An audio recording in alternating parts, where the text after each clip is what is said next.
And that famine left, if we go with round numbers, 1 million people dead. A really important thing for a lot of the Irish revolutionaries is this idea that they have suffered 800 years of British oppression. Is that fair, or is the truth a bit more complicated? There are probably key defining things that we need to talk about in the 19th century. First is the fact that there was famine. The famine leaves this sort of legacy of this tremendous trauma. No one at this point is talking about independence. The Irish Republican Brotherhood, who are secretly arming, secretly drilling. Is it a revival or an invention of Irish nationalism, would you say? Irish nationalists are kind of inventing a new kind of revolutionary agitation. People said at the time that the rebels were mocked and abused on the streets. So in a sense, the British and the authorities, they've changed Sinn Fein.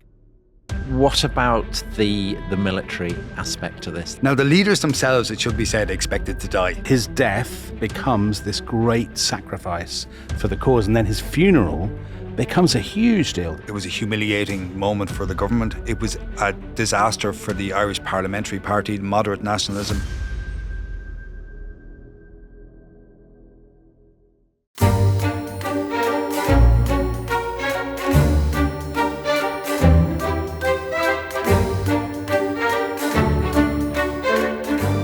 Let me carry your cross for Ireland, Lord.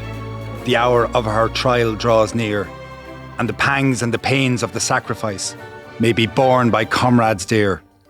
Let me carry your cross for Ireland, Lord. Let me suffer the pain and shame.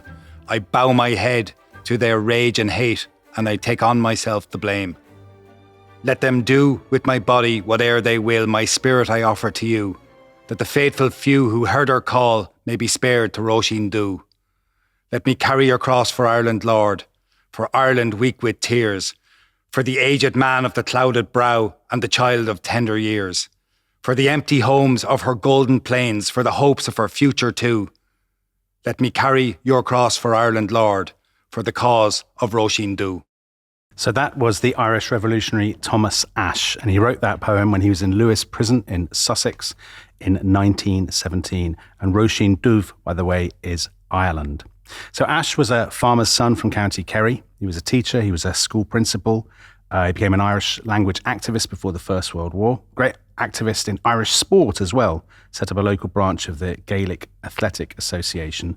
And he joined the Irish Volunteers, a paramilitary group, in 1913, and then was a key figure in the Easter Rising 3 years later, fighting a 5-hour battle against the Royal Irish Constabulary. He was arrested. He was court-martialed. He was sentenced to death, but his sentence was commuted, and then he was released after he'd written that poem. And then in 1917, amid growing tension in Ireland, he was arrested again, and he went on hunger strike. And Tom will find out how that story played out a little bit later, won't we? Yeah, we will. And this is the first of a 3-part series about the Irish independence struggle between 1916, so the year of the Easter Rising, and 1921, which sees a truce established after a period of war between the British state and Irish revolutionaries.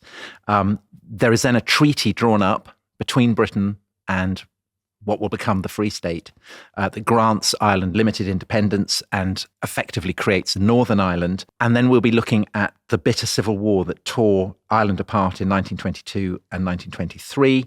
So that'll be 2 episodes on that. And that story is bookended by 2 assassinations. The first of those, the British and indeed Irish Field Marshal Sir Henry Wilson and the Irish National Commander-in-Chief Michael Collins. But before we get to this extraordinary story, gripping story, we should say where we are, because we did a previous episode, didn't we, on the Easter Rising, and we were in the GPO for that, perfect setting. And here we are in the august environ of the Royal Irish Academy in the heart of Dublin. It contains absolute treasures of old Irish literature going all the way back to the 6th century. And of course, the Gaelic revival, the fascination of Irish people in the 19th and early 20th century with their early history is a crucial part of the story that we'll be telling. But it was also established, the clue is in the title, Royal Irish Academy, by George III. And so there is a reminder there of how deep the British roots in Irish history are as well. Absolutely. And we're here thanks to our guest today. So a great friend of The Rest is History, well known as the former caretaker manager of County Offaly, professor of history at University College Dublin, Irish national treasure, Paul Rouse. Oh, dear. Paul, I know you hate being called a national treasure. And Paul, it was you, wasn't it, who read that poem? It wasn't Dominic or me. It was. Doing an impression of Thomas Ashe. No, that was me. So, Paul, you joined us a couple of years ago and you took us through a mighty sweep. You covered all Irish history up to 1916. We reached at the end of that amid the rubble of the Easter Rising. And before we get into what happens next, maybe we should remind newer listeners of the sort of the broader context, because a really important thing for a lot of the Irish revolutionaries is this idea that they have suffered 800 years of British oppression. And is that fair, or is the truth a bit more complicated? It's a bit more complicated, but funnily enough, that war cry of 800 years of oppression was particularly bandied about at the start of the modern troubles in Northern Ireland, 1969, because there's a really nice symmetry in numbers terms back to 1169 with the arrival of Strongbow, followed 2 years later by King John and the establishment of an English lordship in Ireland. So there is a certain logic to that cry. But we know, of course, that modern notions of the nation state do not easily apply back across the centuries. But what matters for our purposes is that the lordship existed but was restricted until the 16th century. So you had an area around Dublin, inside the Pale, which was part of the lordship. Around the country, then you had Anglo-Irish or English, depending on what title people wish to put on them, massive landowners, and then you had Gaelic chieftains, all interspersed in a kind of a speckled world of Ireland before the 1600s. Everything then changed under King Henry VIII, who set about conquest of Ireland through war, through diplomacy, through favour, patronage, basically. And of course, that conquest was not accepted by the king's enemies here, and the Irish enemies fought back. But over the period of the following 100 years, you have the introduction of a new factor, that is religion. And religion is tied, because of the Reformation, a kind of a changed religious landscape. And it led to the plantation of large swathes of Ireland in Ulster and Munster and initially in Laois Offaly of loyal Protestants, and the land being taken from people who had previously farmed it. And what this did, of course, was tie religion to land and power and place within society. So what you get is an extraordinary, complex society where there is tolerance and even goodwill at times, but there's also fear and loathing. And there were massacres in the 1640s where Catholics massacred probably 4,000 Protestants. And then you have Cromwell, who arrives, and by the time he leaves, or his armies leave, there is 1/5 of the population dead. Mm-hmm. So it's time and again, religion had wrapped itself like bindweed around the nature of Irish society, and it shaped every aspect of life in Ireland. But by the 1700s, Protestant and loyal versus Catholic and rebellious is the slightly cartoonish version of history, right. But it's, for our purposes, by the time we get to 1800 or the late 1790s, that's where we are. Right. And then in 1800 it changes. There's the Act of Union and Ireland becomes part of a united kingdom with Great Britain. Yes, in the wake of a rebellion of 1798, which had been driven by ideas of the republics of America and of France, and imported this idea of republicanism into Ireland to fit around. Now, again, the divides of religion are really more complex in the 1790s, but ultimately that rebellion leads to the passage of an Act of Union in 1800. And so that's why Catholic identity comes to be associated with the idea of republicanism. It's dating to the period of the French Revolution. It comes from that period onwards, and we will see this as we go through it. It's not a kind of a doctrinaire ideological commitment to revolution. It's not a crown, and it's not the British crown. Yeah. It's a driving force for the majority of people. It's the sense of it being different. And even in this unitary state, though, supposed unitary state, Ireland, it was the United Kingdom of Great Britain and Ireland. So Ireland was not part of Britain. Yeah. And that's a really important point to remember as we move through this. And there are probably key defining things that we need to talk about in the 19th century. The first is the fact that there was famine in the 1840s, and that famine left, if we go with round numbers, 1 million people dead and 1 million people emigrated. I know you've a lot of listeners across America. Many of them will be descended from people who left during the famine and in its aftermath. But Paul, also Irish people are emigrating to Britain. And so that is also a crucial part of the story we'll be telling, that there are lots of Irish people growing up in Britain whose identity is conflicted as well. Yeah, and the divides that manifest themselves in Ireland can be seen in places like Liverpool in particular. And Dan Jackson, when he was on with you previously, did this brilliantly, and his book is wonderful on the nature of those divides. And you go along the Tottenham Court Road in London, it's remade and we will be meeting significant players in the story who have spent time in London. Oh, they're really important to the story. So the famine leaves this sort of legacy of this tremendous trauma.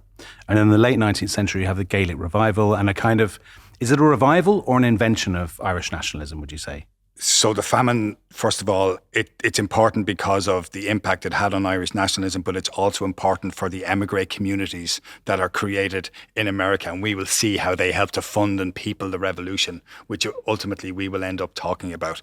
In terms of its invention and its creation, there are parts of it which are entirely invented. Yeah. And there are stories made up, but what there is a reawakening. You saw earlier here, you mentioned the manuscripts that are there and the Annals of the Four Masters that are here in the Royal Irish Academy.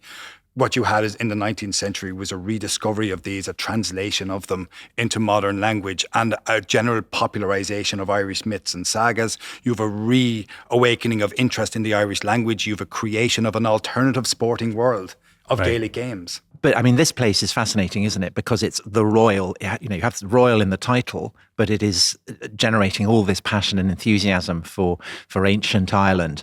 And a lot of the key figures in this are actually Protestant. So it's at this point, it's not a kind of binary. No, it's not a binary, but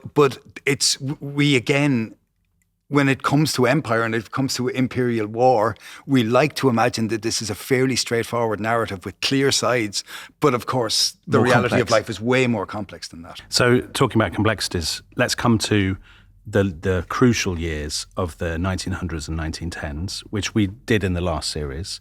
I know this is a big ask, Paul, but are you able in like 3 minutes to explain why the Home Rule crisis? So this is a huge argument in Britain and Ireland about whether Ireland will be granted a Home Rule basically its own parliament under the Liberal government of Herbert Henry Asquith. And why does that have such a toxic effect on politics in Ireland, and why does it lead to this new kind of paramilitary politics? It leads to an enormous crisis in Britain and in Ireland, because you step back here a few years. So you'd Lord Salisbury, the Tory leader in 1872, saying that Ireland, like India, must be kept as part of the empire, if not by persuasion, then by force. So in the 1880s, there was a land war, first of all, waged, where the land of Ireland was held by between 5,000 and 7,000 families, and there was a massive struggle amongst ordinary Irish people to claim that land, and it led to both outrage and passive resistance mixed in different parts and different places.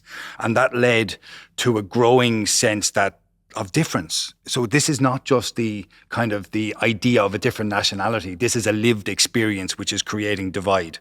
And within that, Gladstone, leader of the Liberal Party, has said that his mission is to pacify Ireland. And the way he sees that this can be done is to grant a sort of a home rule parliament. But not independence. I mean, that's the crucial thing. No one at this point is talking about independence. Well, there are people in Irish nationalism who wish for independence. They're the Irish Republican Brotherhood, who are secretly arming, secretly drilling, founded in 1858, stage a rebellion in 1867. The great swathe of the population can see no way, even if they wished for independence. The British Empire is the most mighty empire in the world. Its power and its privilege and its prestige of both commerce and culture, as well as military might, it sits everywhere. And the idea that a group of Irish rebels are going to beat them seems ridiculous. So they settle. They settle for the idea of a home rule parliament. And the idea is that a considerable amount of power will be devolved to a parliament in Dublin, which will ultimately owe its allegiance, though, to the imperial parliament in London. And there is no suggestion that Queen Victoria will not also be Queen of Ireland. And a huge issue in this is there are people in the northeast of the island, but actually also scattered elsewhere in the island, who don't want that, often because they're Protestants, and they think, well, that would just mean I'd be living under the sort of the tyranny of a Catholic home rule parliament, and I don't want that. And this is particularly associated with Ulster, with the province of Ulster. The total population in Ireland, that the proportion of that is about 30%? You're looking at 30% allegiance. So Yeah. that can include some middle-class Catholics, etc., Yeah. who owe their allegiance to, or who are more than comfortable within empire. No sense that they are dismayed by the prospect. And that matters as well, I think, Dominic, in that it's not just that they fear papish rule because of spiritual or religious reasons. Belfast is a place apart. Belfast is the one part of Ireland that is truly industrialised. Belfast grew from 16,000 people in 1810, more or less, to 350,000 by the early 1900s, driven by the shipyards and the linen industries. It's the home of Titanic. Exactly, and it's all of that is really important to creating a different culture around Belfast. And that culture believes that it owes prosperity as well as religious freedom and other freedoms to the empire. Yeah. And so in 1880, opposition from unionists led or assisted by the Tory party in England, where Chamberlain played the orange card famously, this idea that we give support to unionists, and it basically collapsed the Home Rule Bill in the 1880s, so it wasn't passed. It wasn't passed again in 1892, in the 1890s when there was another effort, and then it looked like it was dormant until an upheaval in British politics between 1909 and 1911 transformed the political landscape. Yeah, and we did a couple of episodes on this in the first series, so people can go back and listen to it if they want all the complexities. But effectively what you have is the Liberal government want to give Home Rule, but the Unionists, particularly in Ulster, don't want it. They start to arm, so you start to have paramilitary politics, kind of the Ulster Volunteers, and then you also have the Irish Volunteers arming who are in favour of Home Rule. So you have a sort of, there's a sense in which Irish politics is slipping towards armed confrontation, and then that is interrupted in 1914 by the shootings in Sarajevo and the outbreak of the First World War. Now, the Home Rule Bill at this point has been passed, so Home Rule will be granted, that is the thought, but the whole thing is basically frozen, isn't it, by the outbreak of the First War? So it doesn't go away, it's just dormant. Is that right? Yes, it is. I think it's really important for us, Dominic, to stress the importation of arms through 1913 into 1914, the establishment of the Ulster Volunteer Force and the plans to establish provisional government for Ulster if it was insisted upon that there should be Home Rule granted to Ireland. That's a really important story in the militarisation of Ireland. And there are people in the British Army and indeed in the Tory party who are effectively colluding. Well, the great belief is that the leader of the Conservative Party knew that these arms were being imported and was saying that there is no level that I can imagine that Ulster Unionists will go to that I will not support them. And so that must destabilise Catholic faith in the neutrality of British institutions, of which the army would be the most obvious. And what it does as well is it inspires the importation of guns by the Irish Volunteer Force. So now you have a second militarised army on the island. And a third one exists where there is a citizen army of socialists who have guns in Dublin as well. So who are also bent on rebellion ultimately. I think we finished the last series by Asquith saying, thank God for the First World War, basically. I paraphrase. It can't be as bad as... He said it was a stroke of luck that war broke out in... Now, that looks worse in hindsight because of the war lasting as long as it did and the industrial slaughter that ensued. But the crisis was so deep that it seemed intractable because you had Irish nationalists who would not accept anything other than the entire island under a Home Rule Parliament, and Irish Unionists saying, we're not going into a Home Rule Parliament. We want nothing other than rule from Westminster. Yeah. And then, so it appears to be dormant, and then at Easter 1916, the conflict flares into life with the Easter Rising, which actually, at the time, is very quickly put down by British forces. I mean, a lot of Dublin is sort of reduced to rubble, but the British are able to stamp it out. And the British, I guess, get the impression it's very annoying that this has happened. It's a betrayal at a time when we're fighting the Germans on the Western Front. However, hopefully it's not going to prove a massive deal. And what turns the Easter Rising into such a big deal? I first of all think that everybody says it's the executions that turned everything. So basically after the Rising, the people who were involved, there was about 1,000 went out on Easter Monday. By Easter Saturday, by the time it ended, there were probably 1,600 who had been on the street. So it was a really small minority of people who had struck during the war because it presented the opportunity, as they saw it, to rise and drag the people with them. So England's difficulty is Ireland's opportunity. Exactly, in the old saw. And that is not what happened, of course, and it was crushed within a very short space of time. And people said at the time that the rebels were mocked and abused on the streets and that there was incredible resistance to what they'd done and just disgust, actually. I think that's overplayed. Yes, there was some of that, but there were also other people who were, admired them for what they were doing. Yeah. So, it's commonly said, isn't it, the Easter Rising, that at the time they're a minority and actually people are horrified by it. And the British think, well, it's not going to be that big a deal. It's annoying. It's a bit of a betrayal at the time we're fighting the Germans on the Western Front.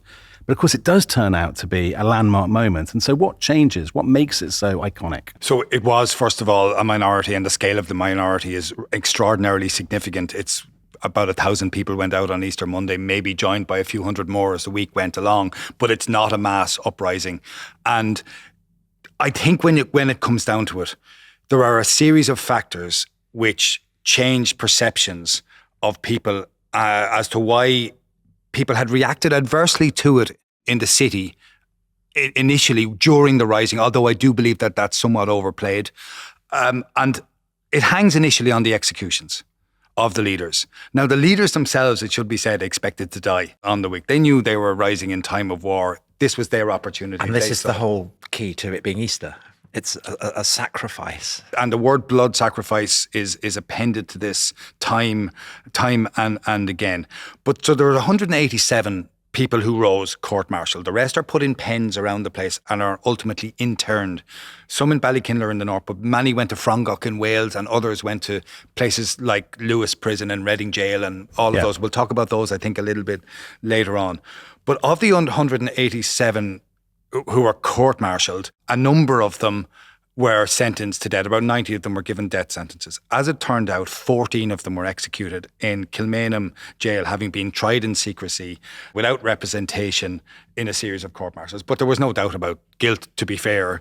And the executions began on the morning of the 3rd of May when Patrick Pearse, Thomas Clark and Thomas McDonough were shot by firing squad in the Stonebreakers yard of Kilmainham jail. They continued until the 12th of May. So 14 executions in that jail were strung out over 10 days. The last one to die was Sean McDiarmid and James Connolly. And James Connolly is a story that was really potent because Connolly was extremely ill and extremely injured. He was so bad he basically had to be tied to a chair so that he could be shot. Right. His wife and his daughter tells this story in heartbreaking detail later in the 60s of going in to see her father the night before he was shot and her mother crying and him saying, "Oh, don't cry, you'll unman me." And it's one of these stories begin to come out afterwards, and they're potent ones in the story. So there were 2 more executions that matter. Thomas Kent down in Cork wasn't really involved in any rising. Cork was very quiet for a rebel county in 1916. Very little happened in Cork. But the other big one is Roger Casement. Yeah. So Roger Casement is featured in recent episodes the Congo. that did in the Congo, where he exposed extraordinary abuses by the Belgians in that area. Also went to the Putumayo region in the Amazon, exposed more there. Was a knight of the realm, had been born in Dublin, but was really associated with Ulster Unionism, was a Protestant who increasingly converted to nationalism, to the point where Roger Casement went to Germany after the outbreak of war and tried to raise an Irish regiment from captured prisoners of war held by the Germans, tries to get the Germans to give guns. He doesn't manage to raise a regiment, but he gets the Germans to give them guns, which come back on a submarine. But he's arrested when he arrived on the weekend of the Easter Rising. He's brought to the Tower of London. He's tried, convicted. There's an appeal. It doesn't wash, and there's a huge fuss about this. So we're on into August now. The Rising took place in April. It's into August, and he was hung a morning early in August in Pentonville prison by a hairdresser from Rochdale called John Ellis. Oh yeah. When he did the execution, there were people out in the road cheering, and there were others praying and lamenting in Irish. An extraordinary scene, and we should talk about one person actually who wasn't executed, because he'll play a massive part in this story. And this is a man called Éamon de Valera, who any Irish listener will undoubtedly be familiar with. But some of our British and American listeners and whatnot maybe not so much. So tell us a bit about de Valera. Well, I start from the fact that it's probably my first memory in life was going to de Valera's funeral. He was left lying in state in 1975. I was 5 years of age in Dublin Castle. So he's about 150. Yeah, I'm aging quite gracefully. He was there. The man who was in that box though was we queued up for hours to get in, and typically of my character, I whinged and cried the whole way through. But when I'd seen it, I wanted to go back and have another look. But and Paul, presumably a very long coffin. Because he's known as the long fella. He's the long fella, and is the man who he's always twinned with and in history and reduced by history to caricature both of them. Michael Collins is the big fella, so De Valera is the long fella and Collins is the big fella. Quite rest is history. So De Valera, I mean, he dominates Irish politics in the 20th century. And he also dominates this story in some ways. So tell us a bit about his character. The perception of him is as this very chilly, sort of austere, clerical character. Is that fair? And that's right. And this image of him, by the time he was president of Ireland from the late 50s to the early 70s, he was almost blind. He was very old, doddery figure, and that's the one that television captured. So it's the one that has stuck in the public mind. But the De Valera, who was born in New York to an Irish woman and apparently a Spanish father. So hence his name. So, it must be said, David McCullough's biography on Éamon de Valera is really good, and it throws question marks over quite exactly what the parentage is. Something, by the way, which De Valera's opponents threw at him all his life. He was brought home when he was very young, to the old family home and brewery in County Limerick, though his mother remained in New York. Right. And De Valera was raised by wider family members. He was a really bright kid, got a scholarship to the elite Blackrock College in the city here, was skilled at mathematics, discovered the Irish language. And the caricature of this man who was presented in a very particular way, you can't see it from those periods. He was more than happy to go out drinking. He certainly went courting. And he went working in Rockwell College as a maths teacher at one stage and loved rugby. Absolutely loved rugby, and got a trial for the Munster rugby team. He was trialled as fullback, and the guy who was picked ahead of him played for Ireland that year. So De Valera could easily have been an international rugby player. But very keen on maths. And he comes up with all kinds of complicated mathematical schemes in due course, doesn't he? To try and square circles and so on. He had a very interesting mind. And yes, but is also, again, kind of caricatured in that because he's portrayed as being someone who was austere. But he went out with a gun in 1916 and joined a rebellion. But he does kind of lean into the stereotype, doesn't he, himself? So there's this famous phrase of him that every instinct of mine would indicate that I was meant to be a dyed-in-the-wool Tory or even a bishop, rather than the leader of a revolution. Yes, he's, again, we keep using the word complex, but he is a complex individual throughout all of this. And here's the thing, he's not executed. He could have been executed, but he is not executed because he's an American citizen. Yeah, again, that's what's said, that it's because he was an American citizen, but it is also the case. The British Prime Minister, Asquith, had been telling the military authorities in Ireland, stop killing these people, because already there are Catholic bishops calling for the executions to stop. There are newspapers calling for it. So this takes us to the crucial next step, which is that there's clearly a change in atmosphere in the 6 months, 12 months after the Easter Rising. There is a sense of a change in the tone, in a gathering momentum towards nationalism.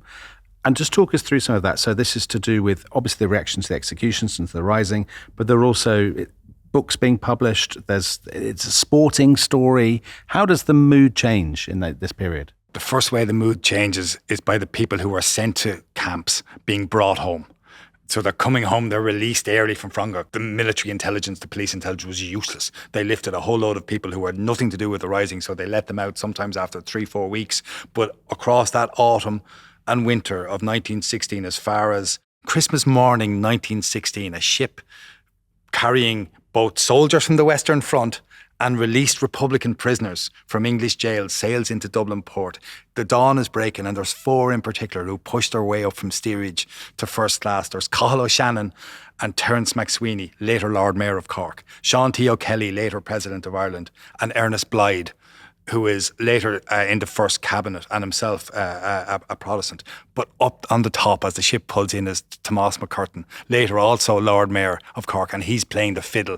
And on the quay to greet them as they come out of the murk are loads of people with tricolours because they're cheering another group of people who were home. Around that there's a film, Ireland the Nation, which kind of depicts the famine in 1798, which celebrates Irishness. That's been shown in cinemas around America. There are books like the Sinn Fein Rebellion Handbook, hugely popular. On the All-Ireland hurling final of 1916, not played till 1917, the Tipperary hurlers, who feature hugely in this story later on, come up and they go to the GPO and they say prayers. amidst the rubble. So that's becoming an iconic site. There are collections for the funds of prisoners, which Michael Collins gets involved in, and we'll be talking about Collins later on. And then a year after the Rising, on the day that James Connolly, the anniversary of James Connolly's execution, a huge sign is put up onto the Liberty Hall, that home of trade unionism in Ireland, the place which had the sign before the Rising which said, "We serve neither king nor Kaiser," now has a sign on it which says, "James Connolly, murdered, 12th of May, 1916. It was only up for a very short period, possibly only an hour, but it was photographed as part of propaganda to be sold alongside the books and rosettes and flags that were now ubiquitous amongst people who had been swayed. And is there a sense that the nationalist movement is breaking new ground with propaganda? That it's outthinking the royalist British assumptions about propaganda? Well, you must remember that at this point, British interest in Ireland was so minimal as to be exceptionally difficult to quantify, because the war was raging in Europe. Britain was in an existential fight. The United Kingdom was really in turmoil. The minds were focused elsewhere. It wasn't focused on Ireland. Ireland never truly mattered in British politics after 1914. I'm not saying it didn't matter at all, but it was not central to the story in the way it had been in 1914, despite the rebellion. Yeah, you can see that in newspapers, cabinet meetings and all these kinds of things. It's there, but it's never the biggest thing. Before we go to the break, let's talk about two groups in particular. So one is, you've already mentioned the fact that not everybody is a nationalist. So about 30% of the population of Ireland would regard themselves as unionists. And these are predominantly, but not exclusively, Protestants. So while all this is going on, are they just watching in horror and indifference? What do they think? Well, it's even more complex than that, because their leaders, including Edward Carson is now in the British cabinet. And so the connections between the formation of a coalition government in England allowed for Ulster Unionism to reach right into the cabinet table, and the shift in power. Whereas previously the Liberals had depended on Irish nationalist votes. That is gone now. It's now Unionists who sit in cabinet and in power. They still stand rejecting Home Rule. Nothing has changed there. Indeed, the myth of Ulster continues to grow.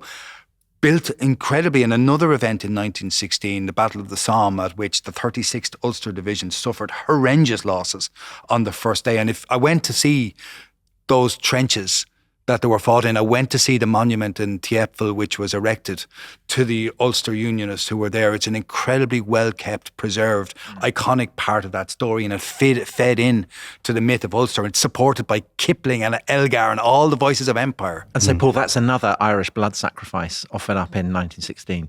Yes, and again, it sits right at the heart of the mythology of unionism, just as 1916 I mean, it's so extraordinary, isn't it, that the two communities are both creating these mythic blood sacrifices in their imaginings. And it's in the language that's been used in all of this. You see, James Dillon stood in the House of Commons and talked about the blood that was going to flow in Ireland. He was the really potent member of the Irish Parliamentary Party, a moderate, stood in the House of Commons and said to us, "You're creating a revolution here." Yeah.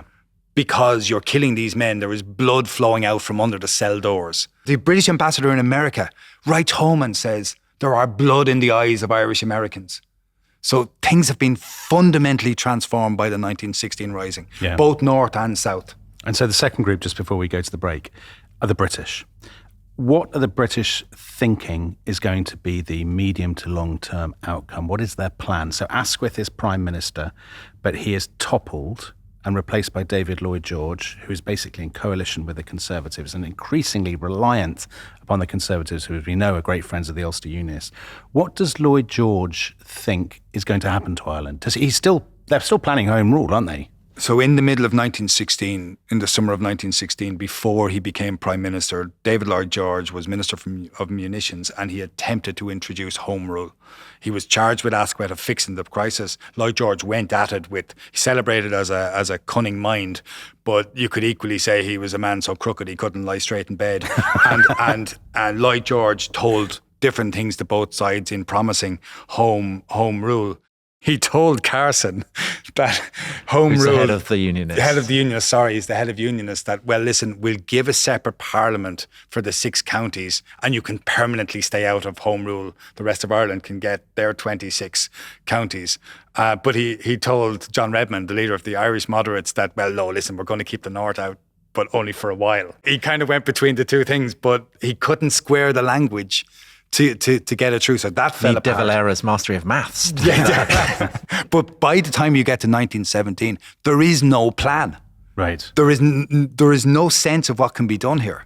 Yeah. There's the idea that we'll put in Home Rule and we might get a partition as settlement, but how that's going to be delivered to Irish nationalists who might consider a temporary exclusion for Ulster, but not a permanent one. And Ulster Unionists were saying, well, we don't want Home Rule at all, but if we must do something, it's permanent. So, Paul, you mentioned John Redmond, who is the leader of the moderate nationalists, the party that has been campaigning for Home Rule, supportive of Home Rule.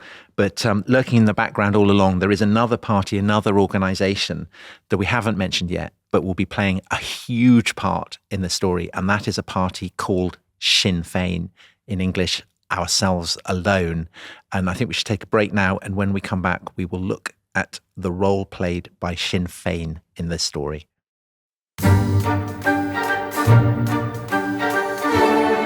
Hello, welcome back to The Rest is History, and the clock is ticking on British rule in Ireland. And Paul, we mentioned Sinn Fein just before the break. So tell us about Sinn Fein. So Sinn Fein is described in the Commission of Inquiry to the Rebellion as being the driving force behind the rebellion of 1916, and it had nothing to do with it in the sense of nothing practical, but it had an impact on the ideas that were swirling around Irish society from the early 1900s onwards. And those ideas coalesced particularly around an individual called Arthur Griffith, who is one of the most important people in this whole story. So Griffith was a man who went to national school, but never went to secondary school really, and did his learning beside us here in the National Library of Ireland. He, like so many other revolutionaries in so many other countries, had work as a printer.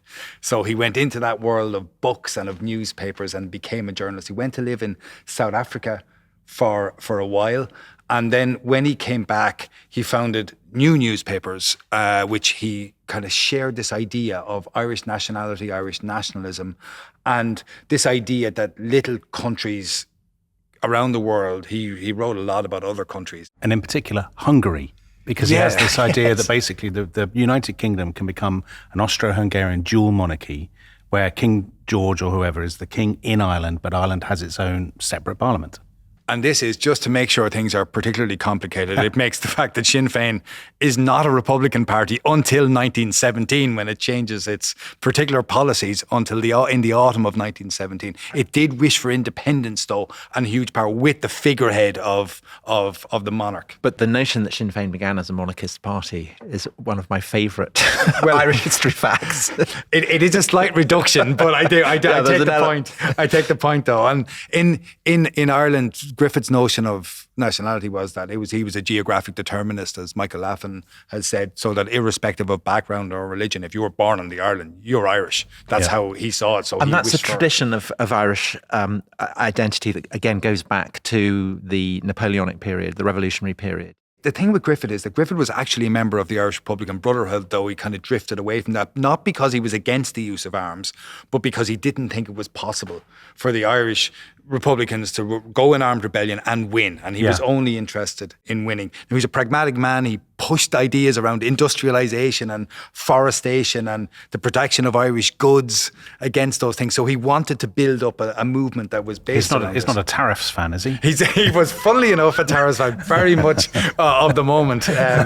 He was involved in the gun running for the Irish Volunteers. So that shows you again, even though he didn't fight in the Rising, he was not against revolutionary nationalism. His newspaper was suppressed during World War I. So he did something that was, I think, a piece of genius. He set up a new newspaper called Scissors and Paste. And there are copies of Scissors and Paste in the National Library and out in UCD.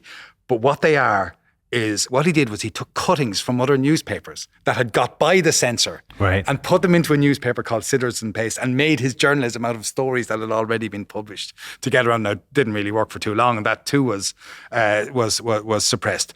But the ideas that he had propagated over the first 16, 17 years of the 20th century were wrapped around ideas of Irish independence to the extent that the name Sinn Fein was applied to a rebellion of which they were not involved as a constituent organisation. So in a sense, the British and the authorities, they haven't exactly invented the idea of Sinn Fein, but they've changed Sinn Fein because they've turned it into something that it wasn't, which is this sort of incredibly potent underground revolutionary organisation. You see British politicians and newspapers talking about the dangers of Sinn Fein and their Sinn Fein murder gang and whatnot all the time. So they've kind of created this chimera, I guess. And you see this as the people who were in the internment camps. They came up with plans in those camps. It was quite a remarkable thing to put people together who didn't know each other particularly well. Because it's often described as the prison camps are described as a university. The university, exactly, the University of the Revolution. And they come home, and through 1917, as Sinn Féin begin to organise again, as people come home, they begin to do things that are not just about independence. So they do practical things. They don't just make speeches and spout. They do things like they say, okay, we're going to boycott people who support this government. We're going to boycott the Crown Forces. We're going to boycott the police, number one. Number two, we're going to go involved in land agitation. So we're going to argue that the remaining land that is held by landlords that hasn't been distributed amongst tenant farmers must now be given out. Number three, they do into food agitation. Food agitation is important because of course, it's wartime and there's price issues and there's scarcity issues. And someone like Diarmaid Flynn, for example, commandeers Sinn Féin director of food.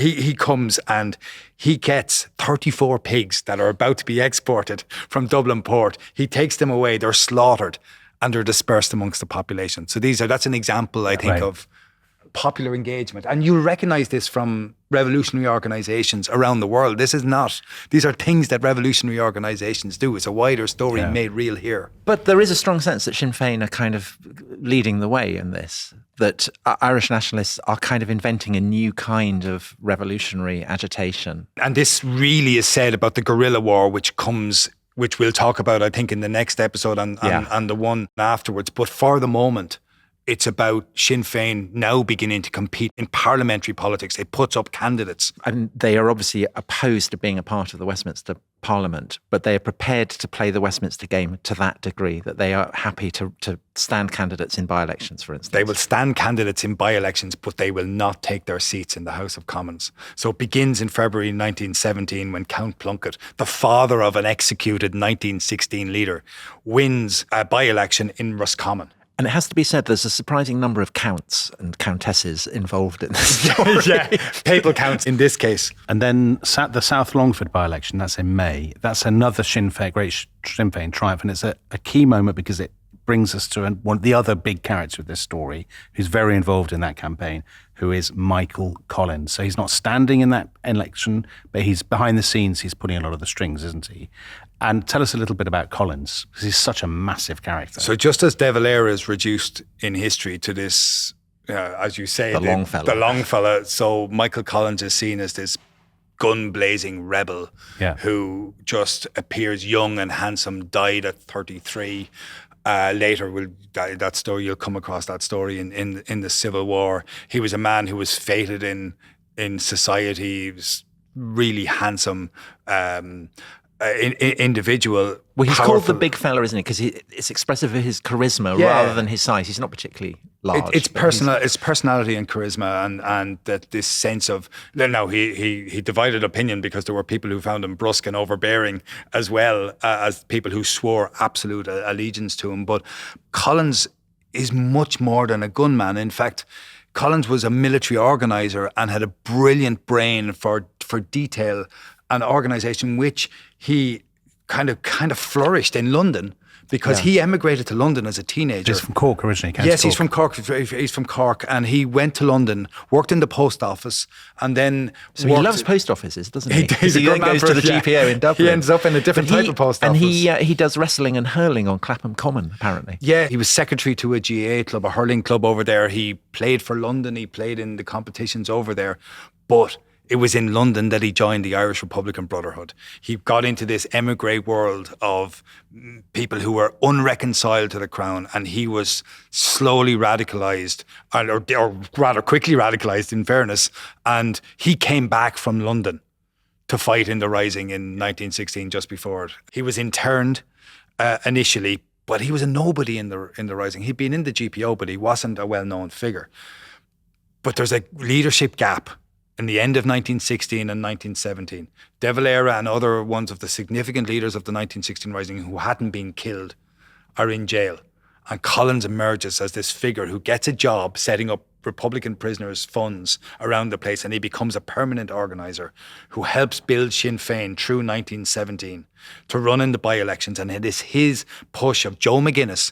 Now, Joe McGuinness is one of 7 children who'd spent time in America, who'd set up a Gaelic League Irish language branch around Longford. He'd worked in the draper's shops in Camden Street, not too far from us here. He'd fought in the Easter Rising in the forecourts, where I think you're going to go later in this series. That's where he was based under Ned Daly there. And he was sent to Lewis Prison, and it was from Lewis Prison that he was elected as the MP for South Longford in May 1917. And he won by apparently 37 votes.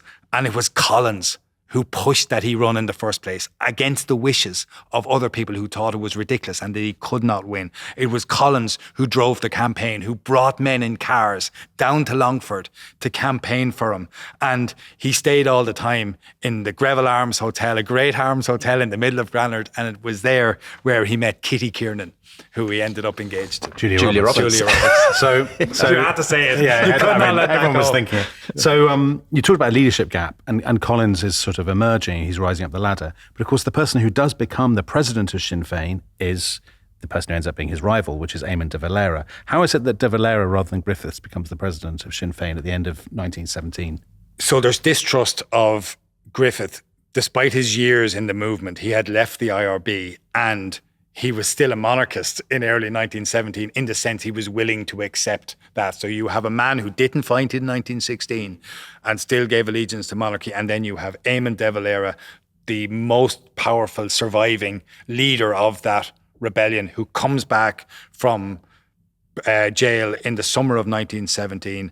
De Valera and Griffith meet and they have a conversation, and it's agreed that De Valera will be president and Griffith will be his vice president. And right. Griffith serves faithfully the cause after that point. And Paul said all this parliamentarian shenanigans, but what about the military aspect to this? Or I should probably say the paramilitary aspect to this. So in October 1917, when there was an Ardèche, or kind of an annual conference of Sinn Fein, at which Éamon de Valera was elected as president.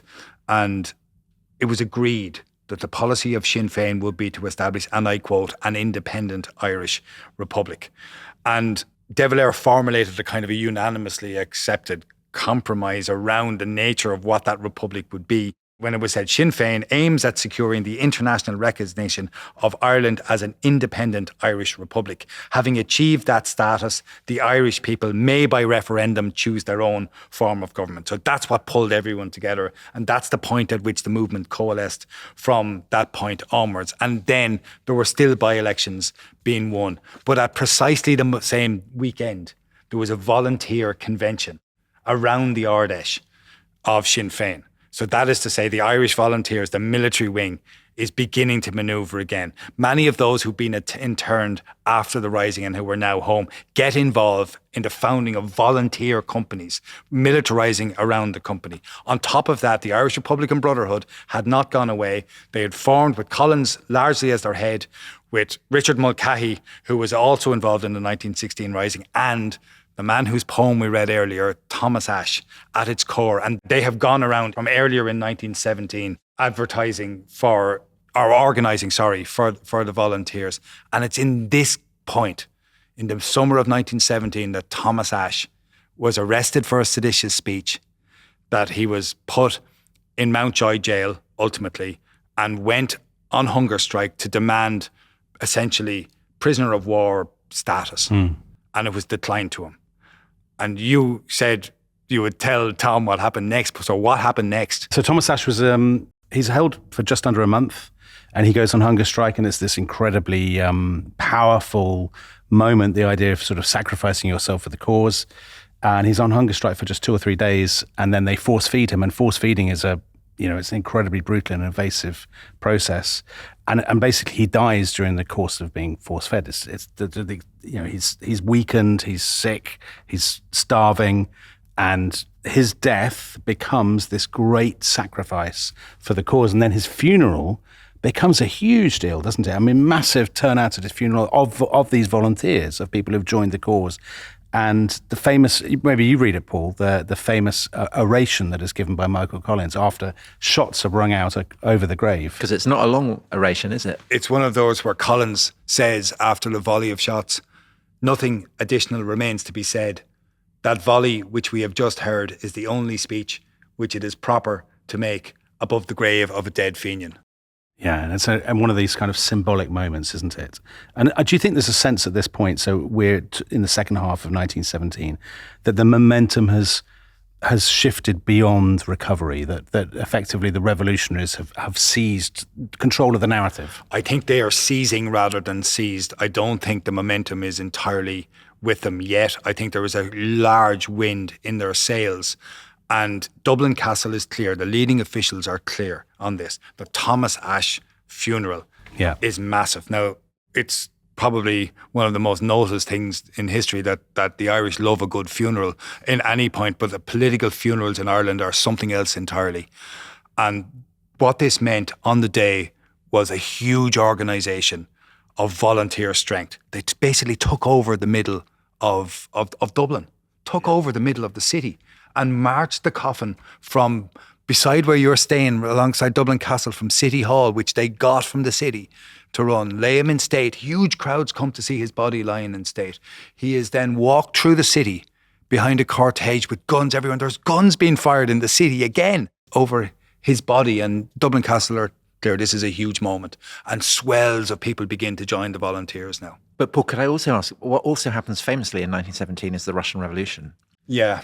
And Dublin Castle, so will the intelligence authorities there, will start to frame what is happening in Irish nationalist circles as informed by Bolshevism.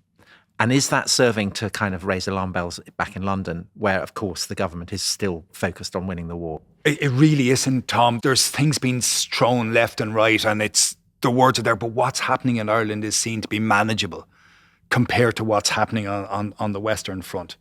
Everything is suborned to the war, and everything, by the way, has been suborned to get America into the war and on their side. So Irish policy is almost framed with the idea of not upsetting Irish America too much, to the point that it will keep Wilson, the President Wilson of America, out of the war. So America much more important than Russia in British enormously. Yeah. So let's come to a massive, a game-changing moment, a real watershed in this story.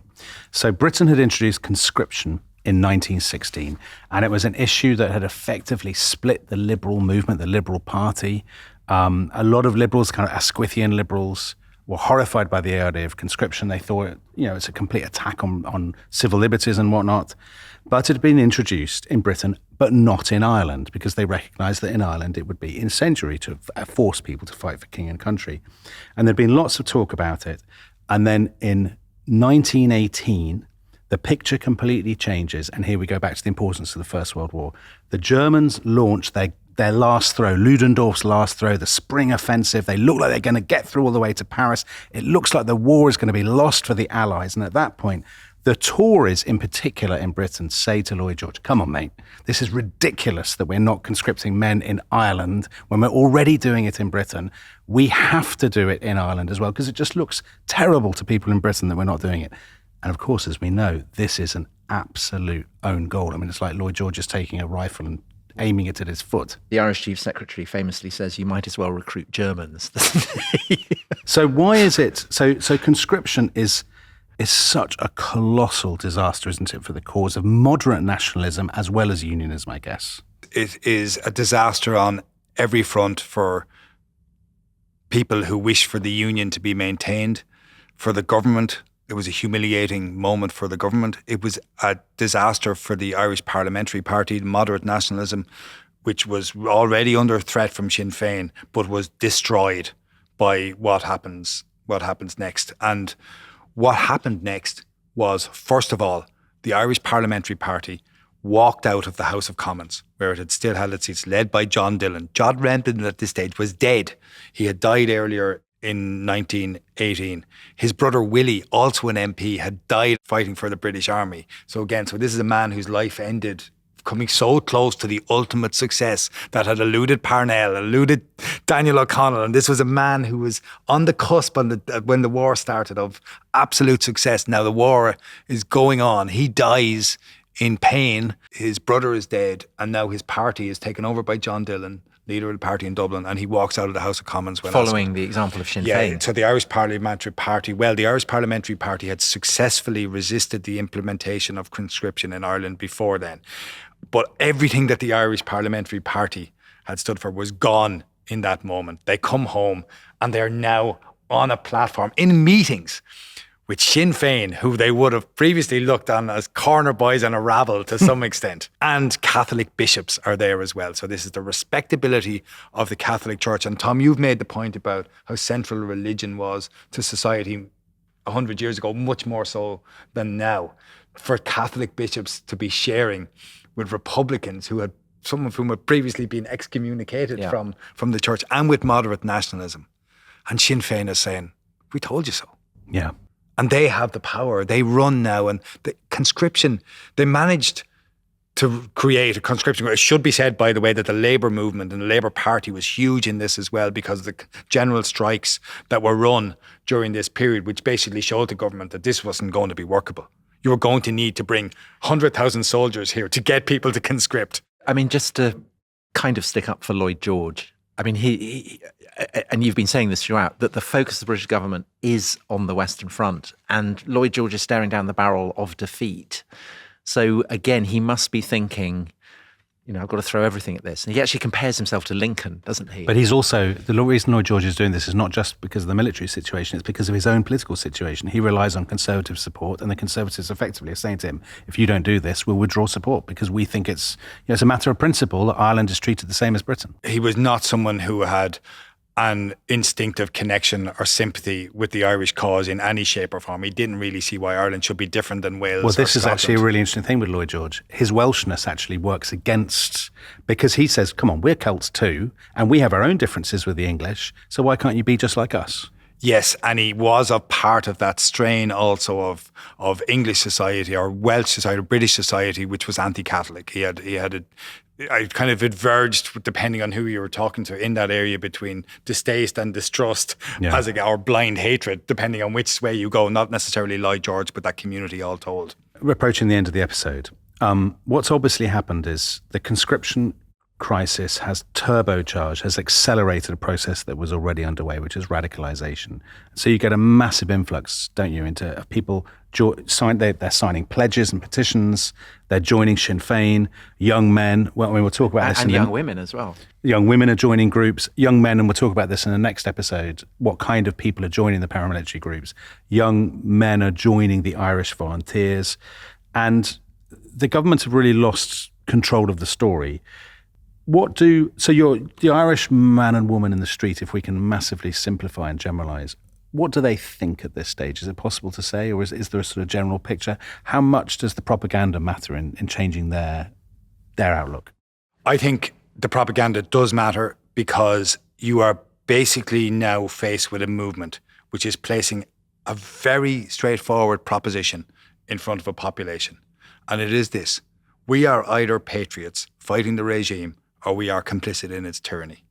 And there's a new mass movement now, which is kind of a populist national movement. It's changed from that kind of ginger groups of Republicans or radicals or feminists or socialists.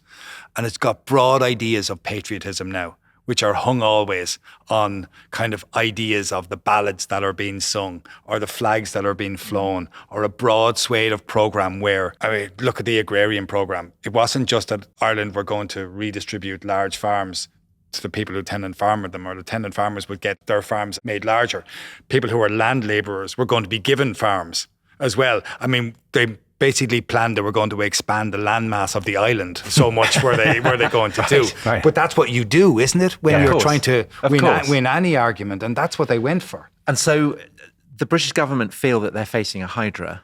And when faced with a hydra, the temptation is to try and cut off the heads.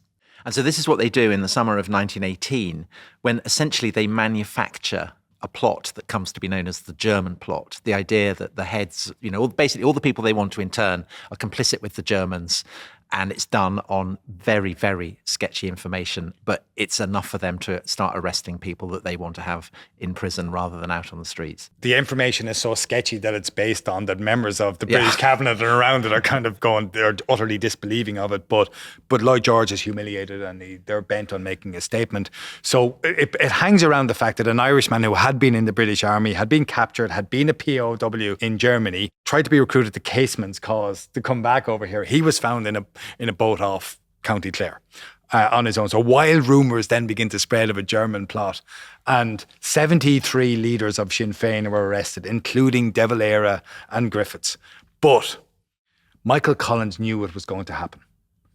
And so did Richard Mulcahy, because they already had spies deep within the British system, both in Dublin Castle and in its military forces, and they were able to tip people off. Now, some of the Sinn Féin leaders were more than happy to be arrested because, of course, there is an enormous value in the publicity of it, but Collins and Mulcahy slipped away. And Dublin Castle don't even have photographs of Collins, so they don't know what he looks like. But of course, they don't have photographs they have very few photographs. I mean, this is an age when you don't have many photographs of people. But you can, the strategy can either be you put yourself centre and you take your martyrdom, you go to prison, or you slip into the shadows and you preserve your mystique as the master of spies, which is what Collins does. And the amazing thing about this is, in the report, the Commission of Investigation into the Rising of 1916, the report it's a fantastic document which people can find online. It's 16 pages and must be read because it's so bizarre.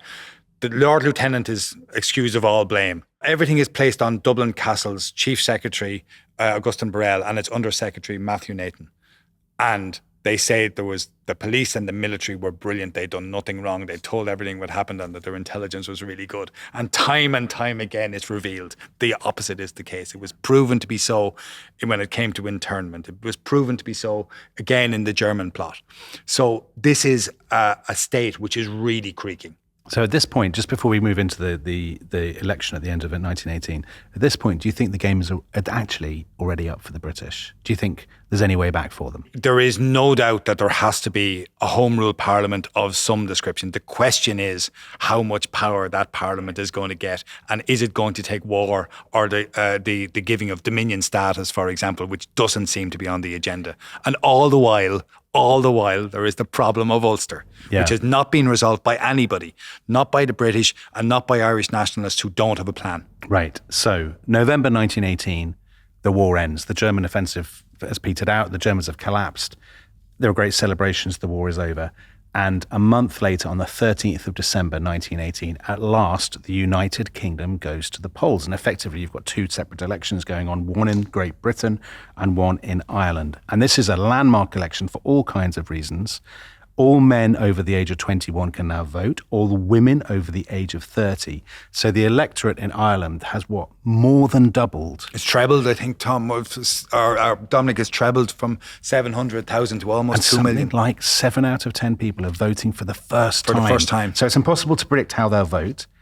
And the big winners of this are Sinn Fein. And their manifesto it's a brilliant manifesto because it's simultaneously vague, but also very clear, because they have basically three big goals, don't they? Talk us through their goals. So there are three big goals: are to establish an independent Irish Republic, and there was a brilliant phrase after this, which is hugely important for what happens next in the War of Independence, which we'll be talking about in the next episode. It says, we will establish an independent Irish Republic by any and every means available to render impotent the power of England to hold Ireland in subjection by military force or otherwise.